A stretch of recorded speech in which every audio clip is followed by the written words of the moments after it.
Here's a painful reality. The avoidant felt emotionally unsafe with you. If you showed up as a consistent, kind, empathetic, loving partner that gave them consistency and emotional availability, they felt unsafe with you. Let me explain why. If you're dealing with a dismissive avoidant or a fearful avoidant that leans heavily dismissive, their attachment wounds will cause them to feel unsafe with loving partners and safe with toxic and emotionally unavailable partners. This is a person that was on the receiving end of profound, consistent childhood emotional neglect. Their emotional needs were not met.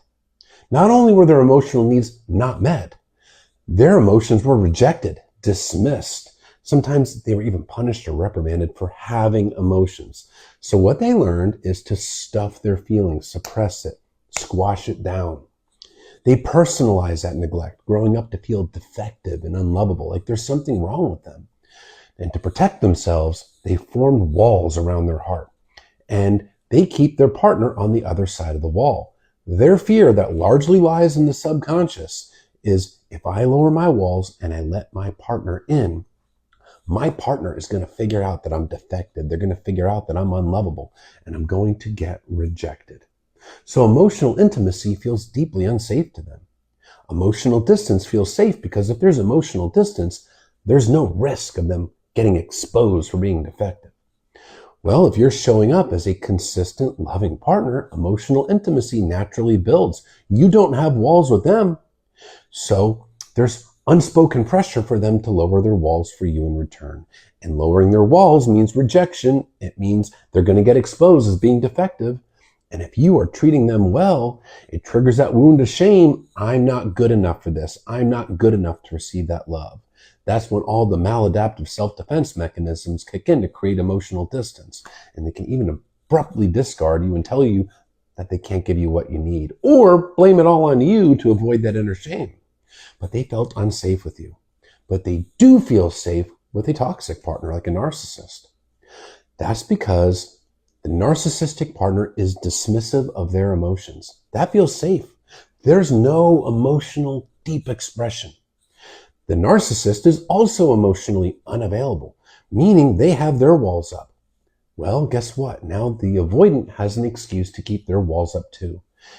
They both keep their walls up. There is no threat of emotional intimacy in that relationship.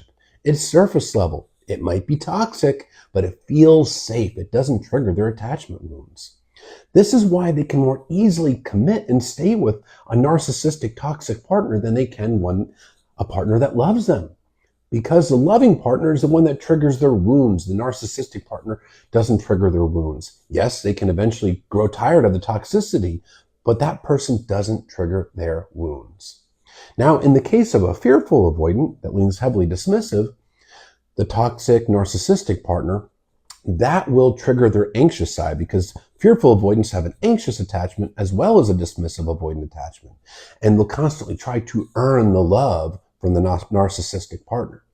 But with you, if you're emotionally available to them, well, that's where their dismissive avoidant side kicks in and that deep betrayal wound.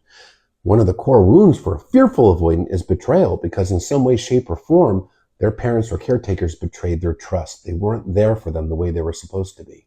So they have this feeling like, when is the other shoe going to drop? So when you're showing up consistent and loving, they don't trust it. They look for any inconsistencies in you to justify their fears that the other shoe is going to drop. So they don't feel safe with you, whether dismissive or fearful. If you are consistent and loving, unless they heal their attachment wounds and work on themselves, they don't feel safe with you, but they will feel safe with a partner that treats them poorly. It's the upside down world, unfortunately, when it comes to this kind of insecure attachment. Healthy feels unsafe and unhealthy feels safe. So it's not your fault. It's not that you weren't good enough for them. It's that their wounds cause them to feel unsafe receiving actual love.